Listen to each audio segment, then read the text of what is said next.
सत श्री अकाल दोस्तों, मैं तुहाडा मनोज चरखीवाल ते तुसीं देख रहे हो भारत दी आवाज़। अज बठिंडा विच श्रोमणी अकाली दल अमृतसर के प्रधान अते संगरूर तो मैंबर पार्लीमेंट सिमरनजीत सिंह मान पहुंचे बठिंडा अते कीती प्रैस कॉन्फ्रेंस। आओ देखते हैं प्रैस कॉन्फ्रेंस उन्होंने की कहा।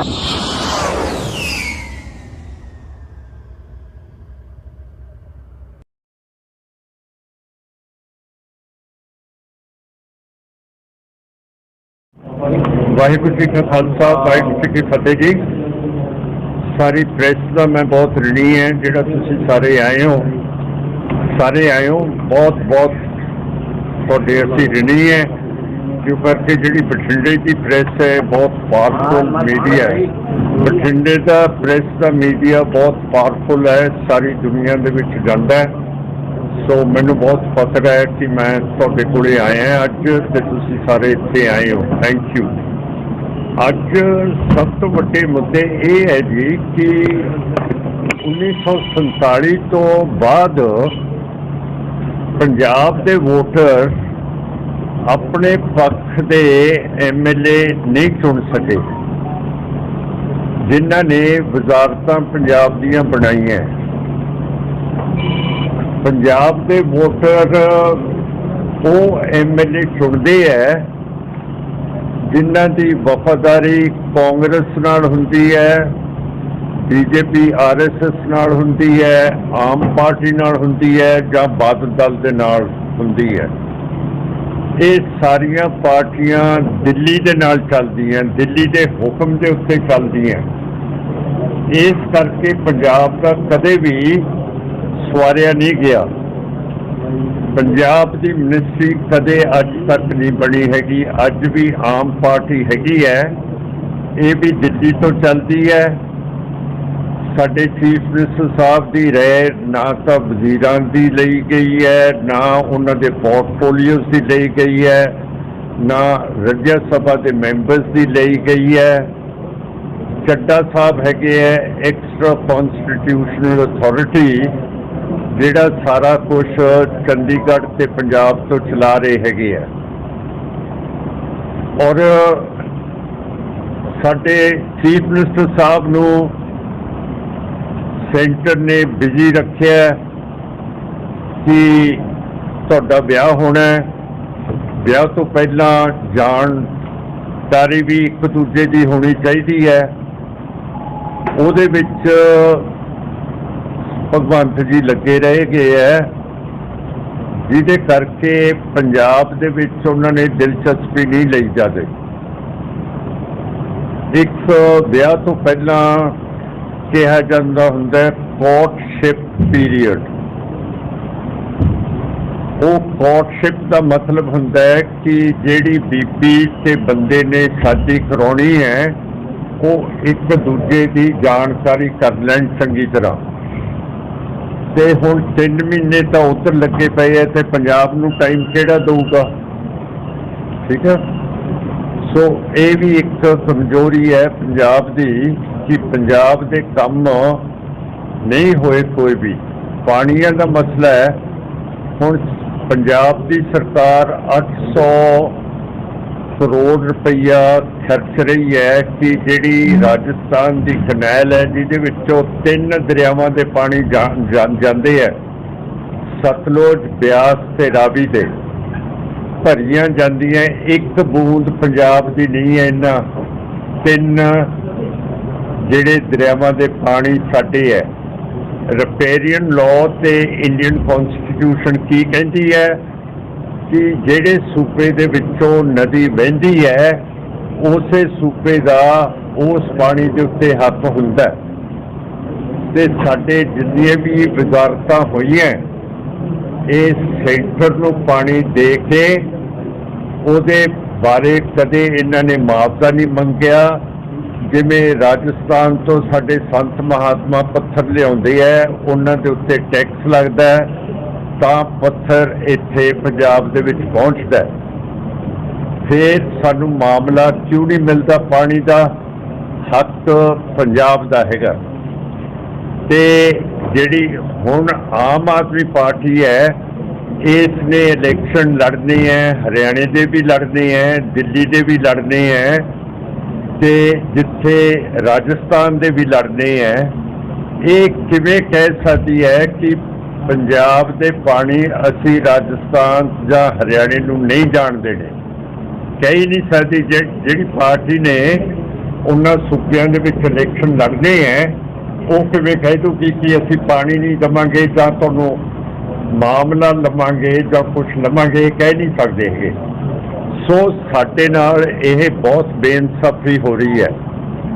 ਹੁਣ ਦੂਸਰੀ ਗੱਲ ਹੈ ਕਿ ਇਹ ਮੱਤੇਵਾੜਾ ਪਾਰਕ ਹੈਗਾ ਲੁਧਿਆਣੇ 'ਚ, ਜਿੱਥੇ ਇੰਡਸਟਰੀ ਲਗਾਉਣੀ ਹੈ, ਉਹਦੇ ਨਾਲ ਸਾਰਾ ਜਿਵੇਂ ਬੁੱਢਾ ਨਾਲਾ ਗੰਦਗੀ ਦੇ ਨਾਲ ਭਰ ਕੇ ਫੇਰ ਦਰਿਆ ਦੇ ਵਿੱਚ ਪੈ ਜਾਂਦਾ ਅੱਗੇ ਜਾ ਕੇ, ਇਹ ਇੰਡਸਟਰੀ ਨੇ ਸਾਰਾ ਸਤਲੁਜ ਗੰਦ ਤੇ ਗੰਦਗੀ ਦੇ ਨਾਲ ਭਰ ਦੇਣਾ ਹੈਗਾ, ਜਿਹਦੇ ਨਾਲ ਜਿਹੜੀ ਸਾਡੀ ਜੰਗਲ ਹੈ ਉਹ ਵੀ ਖਤਮ ਹੋ ਜਾਊਗਾ, ਲੋਕਾਂ ਦੀ ਜ਼ਿੰਦਗੀ ਤਬਾਹ ਹੋ ਜਾਊਗੀ। 10 ਤਰੀਕ ਨੂੰ ਮੀਟਿੰਗ ਹੋ ਰਹੀ ਹੈ ਲੁਧਿਆਣੇ ਇਹਦੇ ਬਾਰੇ, ਜਿਹਦੇ ਵਿੱਚ ਮੈਂ ਸ਼ਾਮਲ ਹੋਊਂਗਾ ਔਰ ਉੱਥੇ ਵੀ ਦੱਸੂਗਾ ਕਿ ਇੱਥੇ ਇੰਡਸਟਰੀ ਨਹੀਂ ਲੱਗਣੀ ਚਾਹੀਦੀ। ਹੁਣ ਜਦੋਂ ਇੰਡਸਟਰੀ ਲੱਗਦੀ ਹੈ, ਕੋਈ ਸ਼ਰਤ ਨਹੀਂ ਰੱਖੀ ਜਾਂਦੀ ਕਿ ਜਿਹੜਾ ਪੰਜਾਬ ਦਾ ਲੇਬਰ ਹੈ ਉਹ ਜ਼ਿਆਦਾ ਮਹਿੰਗਾ ਹੁੰਦਾ ਹੈ, ਉਹ ਜ਼ਿਆਦਾ ਪੈਸੇ ਲੈਂਦਾ ਹੈ। ਜਾਂ ਤਾਂ ਕੋਈ ਸ਼ਰਤ ਰੱਖੀ ਜਾਵੇ ਕਿ ਜਿਹੜਾ ਪੰਜਾਬ ਦਾ ਲੇਬਰ ਹੋਊਗਾ ਉਸ ਨੂੰ ਪੈਸੇ ਉਹਦੇ ਰਹਿਣ ਸੁਭਾਅ ਹੈਗਾ, ਜਿਵੇਂ ਉਹ ਖਰਚਦਾ ਕਰਦਾ ਹੈ, ਜਿਵੇਂ ਰਹਿੰਦਾ ਹੈ, ਉਹਦੇ ਮੁਤਾਬਕ ਮਿਲੂਗਾ।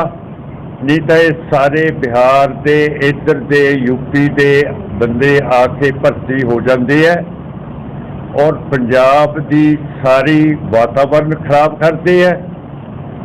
ਔਰ ਇਹ ਜਿਹੜਾ ਪੰਜਾਬ ਦਾ ਲੇਬਰ ਹੈ ਉਸ ਨੂੰ ਲੁੱਟ ਕੇ ਲੈ ਜਾਂਦੇ ਹੈ। ਸਾਨੂੰ ਪੰਜਾਬ ਦੇ ਲੇਬਰ ਨੂੰ ਨੌਕਰੀ ਨਹੀਂ ਮਿਲਦੀ ਹੈ। ਪੰਜਾਬ ਦੇ ਲੇਬਰ ਦੀ ਜਿਹੜੀ ਮਿਹਨਤ ਹੈ, ਇਹਦੇ ਲਈ ਜਿਵੇਂ ਸਰਕਾਰਾਂ ਨੂੰ, ਮੁਲਾਜ਼ਮਾਂ ਨੂੰ ਪੈਸੇ ਮਿਲਦੇ ਹੈ, ਉਸ ਰੇਟ ਦੇ ਨਾਲ ਮਿਲਣ ਤਾਂ ਇੰਡਸਟਰੀ ਲੱਗੇ। ਪਰ ਇੰਡਸਟਰੀ ਲੱਗਣ ਦਾ ਫਾਇਦਾ ਤਾਂ ਹੈ, ਨਾਲੇ ਉਹਦੇ ਤੇ ਸਾਡੀ ਬਿਜਲੀ ਖਰਚ ਹੁੰਦੀ ਹੈ, ਅਸੀਂ ਰਾਤਾਂ ਨੂੰ ਇਹ ਪੱਖੇ ਤੋਂ ਬਗੈਰ ਸੌਂਦੇ ਹਾਂ, ਸਾਨੂੰ ਖੇਤਾਂ ਦੇ ਲਈ ਟਿਊਬਵੈੱਲ ਨਹੀਂ ਚੱਲਦੇ, ਸਾਰੀ ਇੰਡਸਟਰੀ 'ਚ ਬਿਜਲੀ ਖਾ ਜਾਂਦੀ ਹੈ।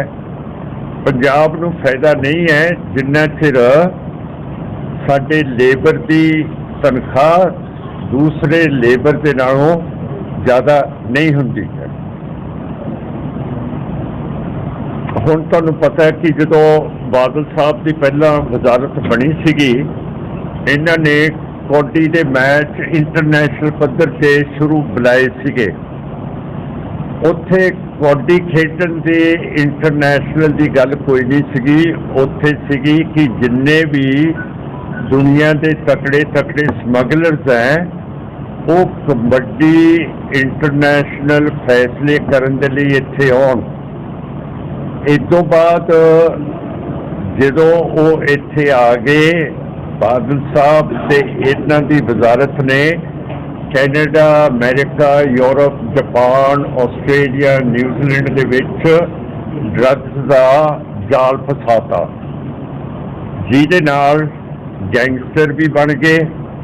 ਹੁਣ ਜਿਹੜਾ ਮਿੱਡੂ ਖੇੜੇ ਕਤਲ ਹੋਇਆ ਉਹਦੇ ਵਿੱਚ ਤਫਤੀਸ਼ ਤਾਂ ਹੋਣੀ ਚਾਹੀਦੀ ਹੈ ਸਰਦਾਰ ਸੁਖਬੀਰ ਸਿੰਘ ਦੀ ਕਿ ਉਹਦਾ ਤਲਕ ਮੂਸੇਵਾਲ ਸਾਹਿਬ ਦੇ ਕਤਲ ਦੇ ਵਿੱਚ ਕੀ ਹੈ, ਕਿਉਂ ਕਰਕੇ ਮਿੱਡੂ ਖੇੜਾ ਬਾਦਲ ਸਾਹਿਬ ਦਾ ਖਾਸ ਸੈਕਟਰੀ ਸੀਗਾ ਤੇ ਖਾਸ ਇਹਨਾਂ ਦਾ ਇੰਟਰਸਟ ਸੀਗਾ ਕਿ ਮੂਸੇਵਾਲ ਦਾ ਜਿਹੜਾ ਬੰਦਾ ਸੀ ਉਹਦੇ ਕਤਲ ਤੋਂ ਬਾਅਦ ਉੱਥੇ ਠਹਿਰਿਆ। ਇਹੀ ਮੂਸੇਵਾਲ ਸਾਹਿਬ ਦਾ ਗੁਨਾਹ ਸੀ ਤੇ ਮੂਸੇਵਾਲ ਸਾਹਿਬ ਨੂੰ ਪਤਾ ਸੀ ਨਹੀਂ ਪਤਾ ਸੀ, ਇਹ ਸਾਨੂੰ ਨਹੀਂ ਪਤਾ ਕਿ ਉਸ ਨੇ ਮਿੱਡੂ ਖੇੜੇ 'ਚ ਕੁਝ ਕੀਤਾ ਕਿ ਨਹੀਂ ਕੀਤਾ। ਪਰ ਦੂਸਰੇ ਪਾਸੇ ਹੁਣ ਮੂਸੇਵਾਲ ਸਾਹਿਬ ਦੀ ਤਫਤੀਸ਼ ਸਿਰੇ ਕਿਉਂ ਨਹੀਂ ਚੜ੍ਹ ਰਹੀ, ਕਿਉਂ ਕਰਕੇ ਦਿੱਲੀ ਪੁਲਿਸ ਨੇ ਤੇ ਸੈਂਟਰ ਦੀ ਆਈਬੀ ਨੇ ਪੰਜਾਬ ਨੂੰ ਪਹਿਲਾਂ ਦੱਸਤਾ ਸੀਗਾ ਕਿ ਮੂਸੇਵਾਲ ਸਾਹਿਬ ਦਾ ਕਤਲ ਹੋਣ ਵਾਲਾ ਹੈ। ਜਦੋਂ ਆਈਬੀ ਤੇ ਦਿੱਲੀ ਨੇ ਪਹਿਲਾਂ ਦੱਸਤਾ ਕਿ ਕਤਲ ਹੋਣ ਵਾਲਾ ਹੈ, ਉਦਣ ਹੀ ਮੂਸੇਵਾਲ ਸਾਹਿਬ ਦੀ ਸਿਕਿਉਰਿਟੀ ਨੂੰ ਚੀਫ ਮਿਨਿਸਟਰ ਸਾਹਿਬ ਤੇ ਡੀਜੀਪੀ ਨੇ ਵਾਪਸ ਬੁਲਾ ਲਿਆ, ਜਿਹਦਾ ਮਤਲਬ ਹੈ ਕਿ ਜਿਨ੍ਹਾਂ ਨੇ ਮੂਸੇਵਾਲ ਸਾਹਿਬ ਨੂੰ ਕਤਲ ਕਰਨਾ ਸੀ ਉਹਨਾਂ ਦਾ ਹੱਥ ਫ੍ਰੀ ਹੋ ਗਿਆ ਕਿ ਹੁਣ ਮੌਕਾ ਹੈ ਇਸ ਨੂੰ ਉਡਾ ਦਿਓ। ਸੋ ਇਹ ਜਿਹੜੀ ਤਫਤੀਸ਼ ਹੈ ਇਹਦੇ 'ਚ ਸਿਆਸੀ ਰੰਗਤ ਜਿੰਨਾ ਚਿਰ ਨਹੀਂ ਆਉਂਦੀ ਉਨਾ ਚਿਰ ਇਹ ਤਫਤੀਸ਼ ਸਿਰੇ ਨਹੀਂ ਚੜ੍ਹ ਸਕਦੀ। ਪੰਜਾਬ ਪੁਲਿਸ ਦੇ ਹੱਥ ਪਿੱਛੇ ਵੱਜੇ ਹੋਏ ਹੈ, ਕਿਉਂ ਕਰਕੇ ਆਮ ਪਾਰਟੀ ਦੀ ਸਰਕਾਰ ਹੈ। ਆਮ ਪਾਰਟੀ ਨੇ ਸਿਕਿਉਰਿਟੀ ਵਿਡਰੋ ਕੀਤੀ ਹੈ, ਉਸ ਦਿਨ ਅਗਲੇ ਦਿਨ ਉਹਨਾਂ ਦਾ ਕਤਲ ਹੋ ਜਾਂਦਾ ਹੈ। ਤੇ ਮੇਰਾ ਕਹਿਣ ਦਾ ਮਤਲਬ ਹੈ ਕਿ ਇਹ ਤਫਤੀਸ਼ ਸਿਰੇ ਨਹੀਂ ਚੜ੍ਹ ਸਕਦੀ, ਕਿਉਂ ਕਰਕੇ ਇਹਦੇ ਵਿੱਚ ਬਹੁਤ ਵੱਡੇ ਲੋਕਾਂ ਦਾ ਹੱਥ ਹੈ ਤੇ ਬਾਦਲਾਂ ਨੇ ਫੇਰ ਬੀਜੇਪੀ ਦੇ ਨਾਲ ਸੁਲ੍ਹਾ ਕਰ ਲਈ ਹੈ। ਸੈਂਟਰ ਫੇਰ ਨਹੀਂ ਚੱਲਣ ਦਊਗਾ ਤਫਤੀਸ਼ ਨੂੰ ਤੇ ਇਹ ਬਹੁਤ ਕੰਪਲੈਕਸ ਕੇਸ ਹੈ। ਅਸੀਂ ਸਮਝਦੇ ਹਾਂ ਕਿ ਮੂਸੇਵਾਲ ਸਾਹਿਬ ਦਾ ਤੇ ਸਿੱਧੂ ਦਾ ਜਿਹੜੀ ਤਫਤੀਸ਼ ਹੈ ਇਹ ਇੰਟਰਨੈਸ਼ਨਲ ਪੱਧਰ ਤੇ ਹੋਏ ਤਾਂ ਸੱਚ ਦੇ ਨਾਲ ਸੱਚ ਨਿਕਲੂਗਾ, ਨਹੀਂ ਤਾਂ ਜਿਵੇਂ 1984 ਦੇ ਬਲੂ ਸਟਾਰ ਬਾਅਦ ਜਿਹੜੀ ਸਿੱਖ ਕੌਮ ਦੀ ਨਸਲਕੁਸ਼ੀ ਹੋਈ ਹੈ ਉਹਦਾ ਅਜੇ ਤੱਕ ਕੋਈ ਵੀ ਸਾਨੂੰ ਜਵਾਬ ਹਕੂਮਤ ਨੇ ਨਹੀਂ ਦਿੱਤਾ ਤੇ ਦੋਨਾਂ ਦੇ ਜਿਹੜੇ ਕਤਲ ਹੈ ਇਹ ਵੀ ਖਾਧੇ ਪੀਤੇ ਜਾਣਗੇ। ਅਸੀਂ ਚਾਹੁੰਦੇ ਹਾਂ ਕਿ ਇਹਨਾਂ ਦੀ ਇੰਟਰਨੈਸ਼ਨਲ ਜਿੰਨਾ ਚਿਰ ਤਫਤੀਸ਼ ਨਹੀਂ ਹੁੰਦੀ ਉਨਾ ਚਿਰ ਇਹ ਲੋਕ ਫੜੇ ਨਹੀਂ ਜਾਣੇ ਹੈਗੇ। ਤੇ ਅਸੀਂ ਕਹਿੰਦੇ ਹਾਂ ਕਿ ਜਿਵੇਂ ਰਾਜੀਵ ਗਾਂਧੀ ਦਾ ਕਾਤਲ ਸੁਪਰੀਮ ਕੋਰਟ ਨੇ ਹੁਣ ਛੱਡਤਾ ਹੈ, ਇਹ ਸਿੱਖ 30 ਸਾਲ ਜੇਲ੍ਹ ਦੇ ਵਿੱਚ ਰਹਿ ਕੇ ਆਏ ਹੈ ਤੇ ਇਹਨਾਂ ਦੀ ਰਿਹਾਈ ਇੱਕਦਮ ਹੋਣੀ ਚਾਹੀਦੀ ਹੈ। ਮੈਂ ਉਸ ਨੂੰ ਲਿਖਿਆ ਹੈ ਕਿ ਜਿਹੜੇ ਕਬੀਲੇ ਹੈ ਜਦੋਂ ਆਰੀਅਨ ਆਏ ਹੈ ਉਦੋਂ ਇਹ ਸਾਰੇ ਲੋਕ ਤਿੱਤਰ ਬਿੱਤਰ ਹੋ ਗਏ ਸੀਗੇ। ਜਿਹੜੇ ਇੱਥੋਂ ਦੇ ਅਸਲੀ ਵਾਸੀ ਸੀ ਇਹ ਸੈਂਟਰਲ ਇੰਡੀਆ ਦੇ ਜੰਗਲਾਂ ਦੇ ਵਿੱਚ ਜਾ ਕੇ ਰਹਿਣ ਲੱਗ ਪਏ। ਇਹ ਆਦਿਵਾਸੀ ਲੋਕ ਜੰਗਲਾਂ 'ਚ ਰਹਿੰਦੇ ਹੈ, ਪਰ ਜਿਹੜੇ ਰਿਚ ਤੇ ਅਮੀਰ ਬਿਜ਼ਨਸਮੈਨ ਨੇ ਲਾਲੇ ਸਾਡੇ ਜੰਗਲਾਂ ਦੇ ਵਿੱਚ ਸੋਨੇ ਬਹੁਤ ਹੈ, ਸੋਨਾ ਚਾਂਦੀ ਪਾਣੀ ਲੱਕੜ ਸਾਰਾ ਕੁਝ ਉਹ ਕੋਲਾ ਉਹਨਾਂ ਦੇ ਖਾਣ ਬਣਾਉਣਾ ਚਾਹੁੰਦੇ ਹੈ ਤੇ ਉਹਨਾਂ ਨੂੰ ਕੱਢਣਾ ਚਾਹੁੰਦੇ ਹੈ ਤੇ ਗੌਰਮੈਂਟ ਦੇ ਉੱਤੇ ਪ੍ਰੈਸ਼ਰ ਹੈ ਕਿ ਇਹ ਆਦਿਵਾਸੀਆਂ ਨੂੰ ਬਾਹਰ ਕੱਢੋ। ਆਦਿਵਾਸੀਆਂ ਦੀ ਜ਼ਿੰਦਗੀ ਜੰਗਲ ਦੇ ਨਾਲ ਹੈ, ਉਹ ਜੰਗਲ ਦੇ ਨਾਲ ਪ੍ਰੇਮ ਕਰਦੇ ਹੈ, ਉੱਥੋਂ ਹੀ ਖਾਂਦੇ ਪੀਂਦੇ ਹੈ, ਉਹੀ ਉਹਨਾਂ ਦਾ ਮਜ਼ਹਬ ਹੈ। ਉਹਨਾਂ ਨੂੰ ਹਿੰਦੂ ਬਣਾਉਣਾ ਚਾਹੁੰਦੇ ਹੈ, ਉਹ ਨਹੀਂ ਬਣਨਾ ਚਾਹੁੰਦੇ ਤੇ ਉਹਨਾਂ ਨੂੰ ਜੰਗਲਾਂ 'ਚੋਂ ਖਾਲੀ ਕਰਨ ਦੇ ਲਈ ਉਹਨਾਂ ਨੂੰ ਕਹਿ ਦਿੰਦੇ ਹੈ ਨਕਸਲਾਈਟ ਹੈ, ਇਹ ਮਾਓਵਾਦੀ ਹੈ। ਮਾਓਵਾਦੀ ਕਹਿ ਕੇ ਨਕਸਲਾਈਟ ਕਹਿ ਕੇ ਉਹਨਾਂ ਨੂੰ ਗੋਲੀ ਮਾਰ ਦਿੰਦੇ ਹੈ। ਉਹ ਕੋਈ ਨਕਸਲਾਈਟ ਨਹੀਂ ਹੈ, ਕੋਈ ਮਾਓਵਾਦੀ ਨਹੀਂ ਹੈ। ਹੁਣ ਸਾਡੀ ਇੱਕ ਕਸ਼ਮੀਰ ਦੀ ਬੀਬੀ ਹੈ, ਉਹਦਾ ਨਾਂ ਹੈ ਸਿਨਾ ਮੱਟੂ। ਉਹ ਫੋਟੋਗ੍ਰਾਫਰ ਹੈ, ਤੁਹਾਡੇ ਵਰਗੀ ਜਰਨਲਿਸਟ ਹੈ। ਉਸ ਨੂੰ ਪਹਿਲੀ ਵਾਰੀ ਪੁਲਿਟਜ਼ਰ ਪ੍ਰਾਈਜ਼ ਅਮਰੀਕਾ ਨੇ ਦਿੱਤਾ। ਸਾਨੂੰ ਫਖਰ ਹੋਣਾ ਚਾਹੀਦਾ ਹੈ ਕਿ ਸਾਡੇ ਇੰਡੀਆ ਦੇ ਇੱਕ ਬੀਬੀ ਨੌਜਵਾਨ ਨੂੰ ਪੁਲਿਟਜ਼ਰ ਪ੍ਰਾਈਜ਼ ਮਿਲਿਆ ਹੈਗਾ, ਪਰ ਉਹ ਪੈਰਿਸ ਜਾ ਰਹੀ ਸੀ ਇੱਕ ਕਾਨਫਰੰਸ ਦੇ ਲਈ। ਉਸ ਨੂੰ ਏਅਰਪੋਰਟ ਤੋਂ ਅੱਗੇ ਜਾਣ ਨਹੀਂ ਦਿੱਤਾ ਕਿ ਤੇਰੀ ਜੰਮੂ ਕਸ਼ਮੀਰ ਨੇ ਕਿਹਾ ਕਿ ਇਹਨੂੰ ਬਾਹਰ ਨਹੀਂ ਜਾਣ ਦੇਣਾ। ਇਹੋ ਜਿਹਾ ਜਿਹੜਾ ਜ਼ੁਲਮ ਮੁਸਲਮਾਨਾਂ ਦੇ ਉੱਤੇ ਹੋ ਰਿਹਾ ਹੈ, ਹਜ਼ਰਤ ਮੁਹੰਮਦ ਸਾਹਿਬ ਦੀ ਬੇਇੱਜ਼ਤੀ ਕੀਤੀ ਗਈ ਹੈ। ਸਰਕਾਰ ਨੇ ਮਾਫੀ ਨਹੀਂ ਮੰਗੀ ਹੈਗੀ, ਜਦਕਿ ਉਹ RSS ਤੇ BJP ਪਾਰਟੀ ਦੀ ਬੁਲਾਰਨ ਹੈ। ਇਹ ਕੰਮ ਬਹੁਤ ਇੰਡੀਆ ਦੀ ਫੋਰਨ ਪਾਲਿਸੀ ਨੂੰ ਫਸਾਊਗਾ। ਜਿੰਨਾ ਵੀ ਤੇਲ ਅਰਬ ਮੁਸਲਿਮ ਕੰਟਰੀਜ਼ ਤੋਂ ਆਉਂਦਾ ਹੈ ਉਹਦੇ ਉੱਤੇ ਨਾਕੇ ਲੱਗ ਜਾਣਗੇ, ਫਿਰ ਅਸੀਂ ਤੇਲ ਪਿੱਛੋਂ ਪਛਤਾਵਾਂਗੇ। ये सैकुलर सरकार मोदी की बिल्कुल नहीं है, ये हिंदुत्वा की सरकार है तो ये हिंदू राष्ट्र इत्थे कायम करना चाहती है, जिहदे खिलाफ असी हैगे हैं ते जिहदे खिलाफ तुसीं मैनूं फतवा दिता है। पर जिहड़ा जुलम पंडितां दे खिलाफ हो रहा सी ਉਹਦੇ बदले गुरु तेग बहादुर साहब ने अपनी शहादत दी।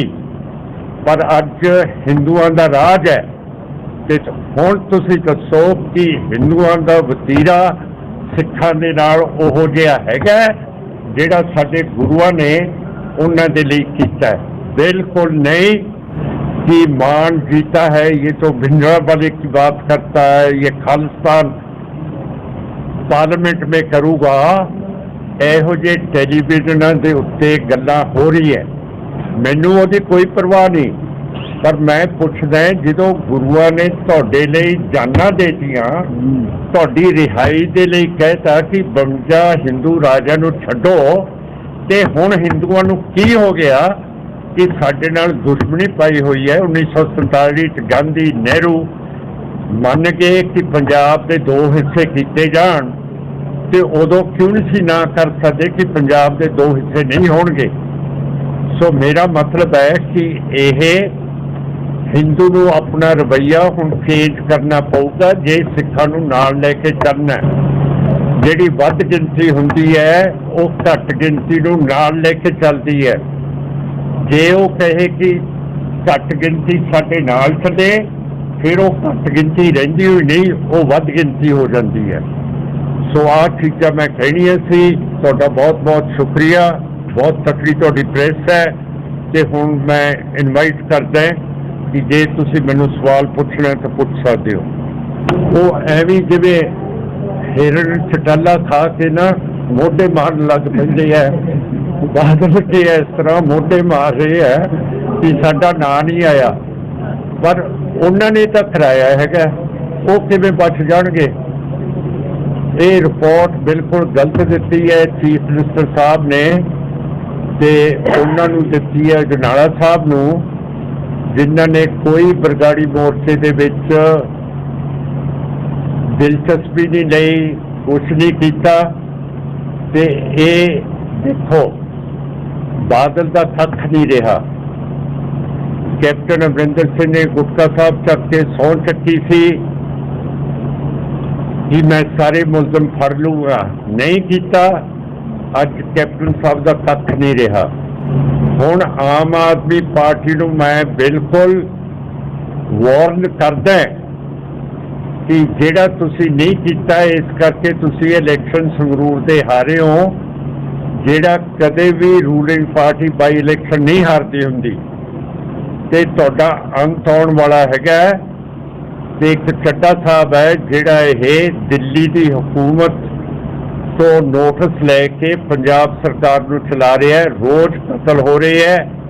ये जो सुप्रीम कोर्ट ने कहता, लिखती ऑर्डर देता कि खालिस्तान की तुसीं गल कर सकते हो, खालिस्तान की कॉन्फ्रेंस कर सकते हो, खालिस्तान का इकट्ठ कर सकते हो, तो फिर खालिस्तान किवें गलत हो सकता है?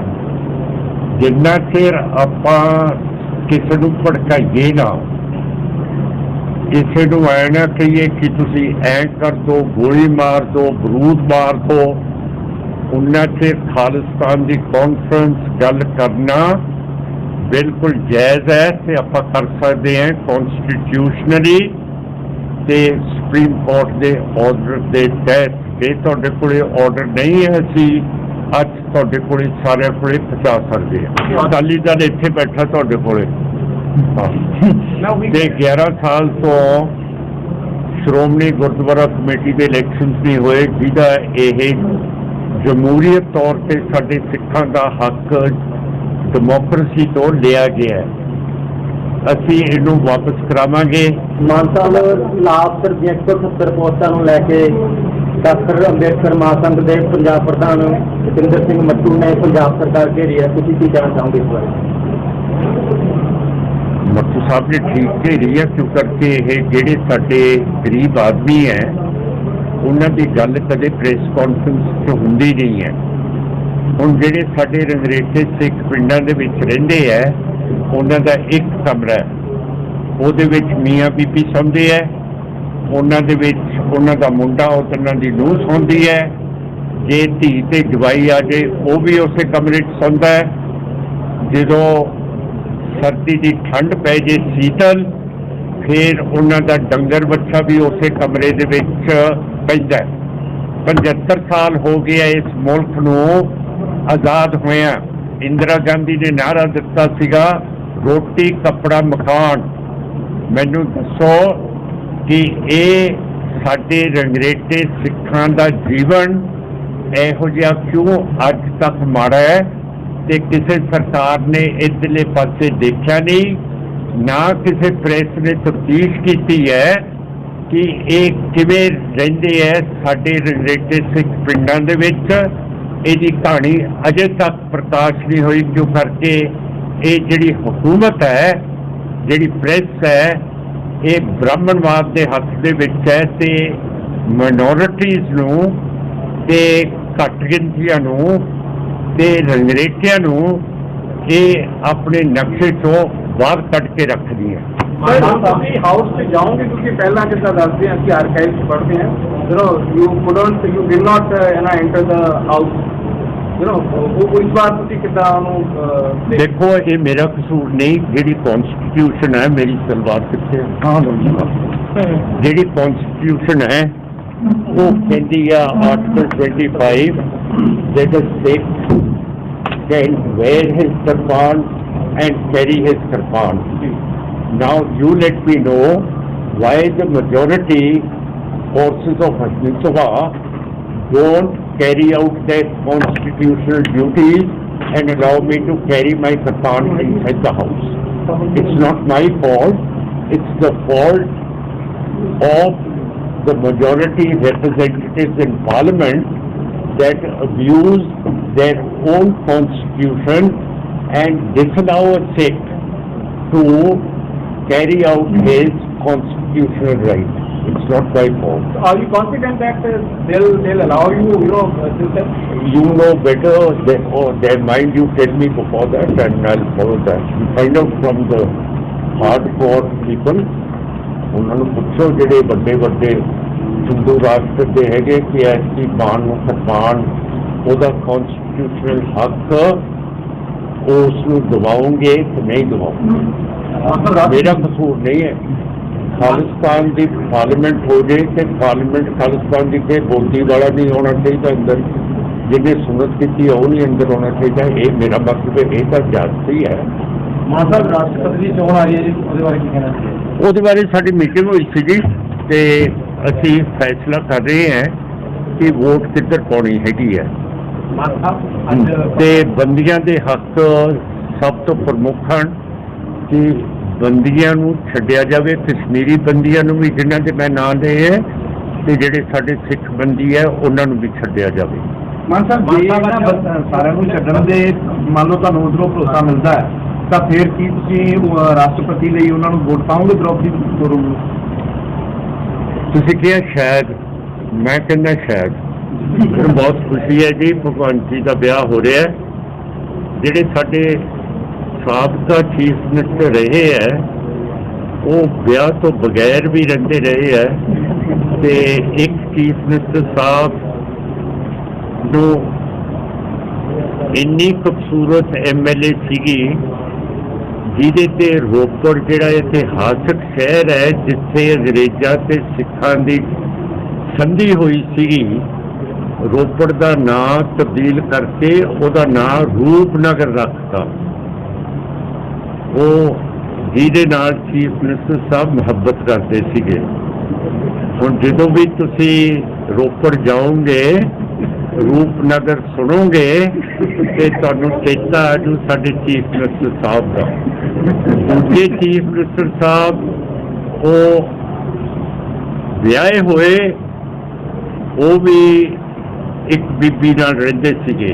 ਸ਼ੁਕਰ ਹੈ ਕਿ ਸਾਡੇ ਮੌਜੂਦਾ CM ਸਾਹਿਬ ਗ੍ਰਿਸਤ ਦੇ ਵਿੱਚ ਪਲਾਂਗ ਫੁੱਟਣ ਲੱਗੇ ਹੈ ਤੇ ਇੱਧਰ ਉੱਧਰ ਹੁਣ ਨਹੀਂ ਦੇਖਣਗੇ। ਆਪਣੇ ਵਿਆਹ ਦੇ ਉੱਤੇ ਸਾਰੀ ਨਜ਼ਰ ਰੱਖਣਗੇ ਤੇ ਜਿੰਨੇ ਵੀ ਸੰਤ ਮਹਾਤਮਾ ਹੈ,